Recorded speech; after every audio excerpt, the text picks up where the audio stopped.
Bom dia, irmãos. Vamos para mais um PGM nesta semana e nossa oração é para que você seja abençoado e tenha aí um PGM abençoador, ok? O texto para o nosso sermão nesta semana é Lucas capítulo 1, do verso 46 ao verso 56. É o cântico chamado Magnificat, cântico de Maria, que ela o produz a partir de uma experiência que ela tem com Deus, um chamamento que Deus faz a ela para se tornar a mãe daquele que seria o Messias, né? O Cristo Redentor. Esse chamamento se dá com a visita de um anjo que diz para ela: alegre-se, ó agraciada, não tenha medo, Maria. Você foi agraciada por Deus. Você ficará grávida e dará à luz a um filho e lhe porá o nome de Jesus. Ele será chamado Filho do Altíssimo. O Senhor lhe dará o trono de Davi e ele reinará para sempre sobre todo o povo de Jacó. E o seu reino não terá fim. Essa é a promessa de Deus. E a resposta de Maria, se você pode ir lá, o texto, capítulo 1, vai ser de sim: faça-se conforme o Senhor disse.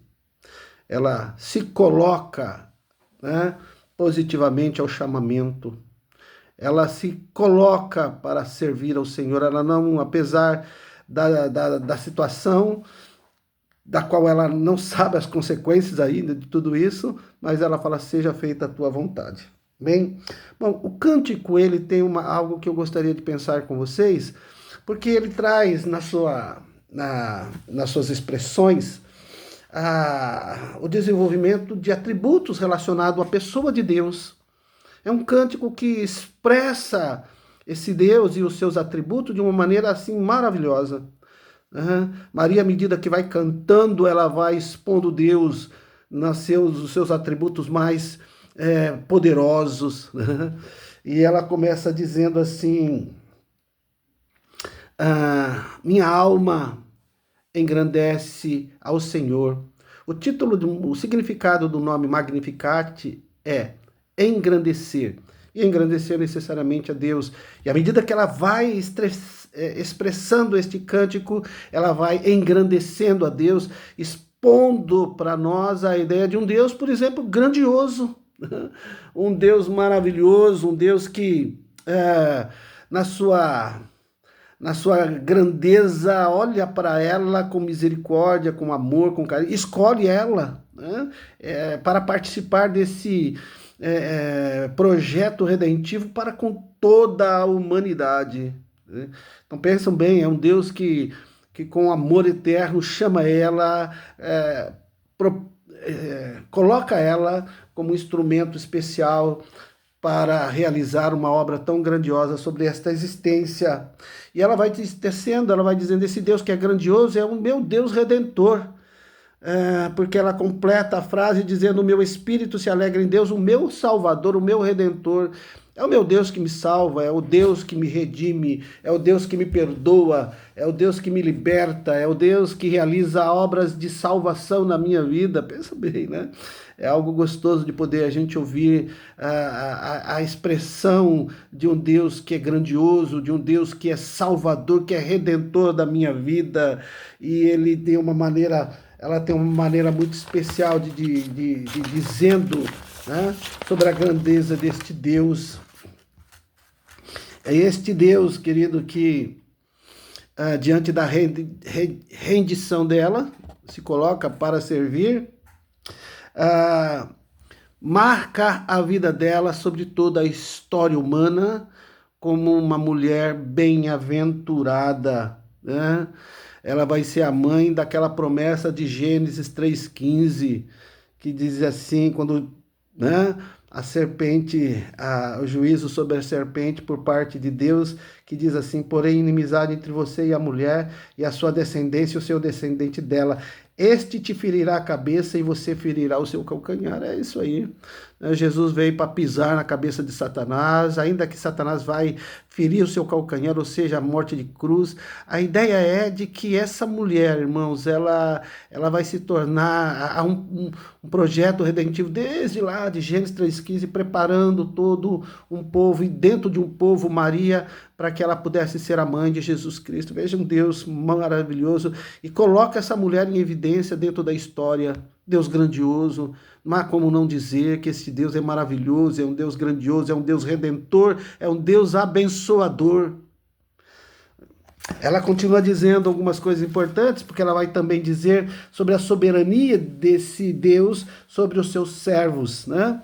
E na soberania de Deus, querido, ela faz questão de colocar esse Deus como Deus gracioso, porque este Deus fez grandes coisas em seu favor.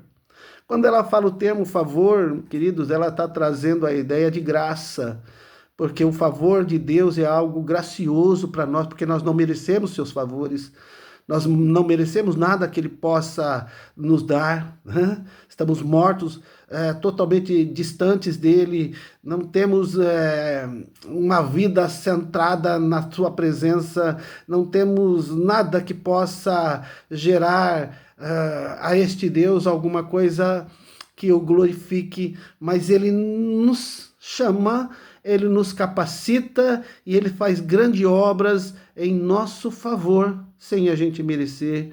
Deus gracioso, é assim comigo, é assim com você, né? E a gente precisa cantar a este Deus gracioso o tempo todo, porque não merecíamos a nossa salvação em Cristo, mas o Senhor nos concedeu graça sobre graça. Este Deus também, que é um Deus misericordioso, ela vai cantar as misericórdias deste Deus, ela vai expressar que este Deus é um Deus misericordioso para com Israel, para com o seu povo, um Deus que, apesar desse povo pecador, apesar desse povo que vive uma vida totalmente distante de Deus em dados momentos, este Deus, ele age com misericórdia sobre a vida do povo. E é assim, irmãos, e se a gente olhar para o nosso dia a dia, nós temos que findá-lo, Senhor, agradecendo a Deus pelas misericórdias do Senhor, que nos livrou, que nos salvou, que nos sustentou e que ainda nos dá o privilégio de sermos filhos dele e vivermos sobre esta existência como seus filhos. Misericórdia de Deus. Então ela fala de um Deus que é grande, ela fala de um Deus que é redentor, queridos. Ela fala de um Deus que abençoa a vida das pessoas, abençoador. Ela fala de um Deus que é gracioso, porque trabalha em seu favor. Ela fala de um Deus que é misericordioso. Ela vai falar de um Deus justo, porque esse Deus justo, diz ela, ele realiza poderosos feitos com seu braço, ele dispersa os soberbos no seu mais íntimo do coração, ele derruba governantes dos seus tronos, ele exalta os humildes. É esse Deus justo, ele faz prevalecer a sua justiça, não na aplicação da lei, mas em atos de justiça.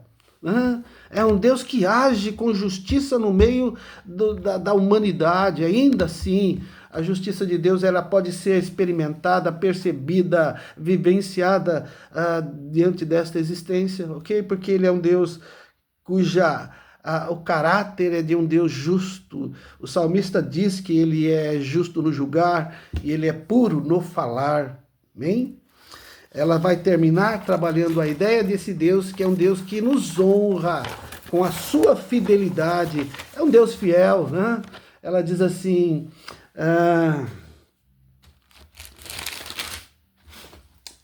ajudou o seu servo Israel, lembrando-se das suas misericórdias para com Abraão e seus descendentes para sempre. Porque ela traz a ideia de que este Deus, com misericórdia, age trazendo e fazendo prevalecer as promessas que o Senhor fez a Abraão e aos seus descendentes.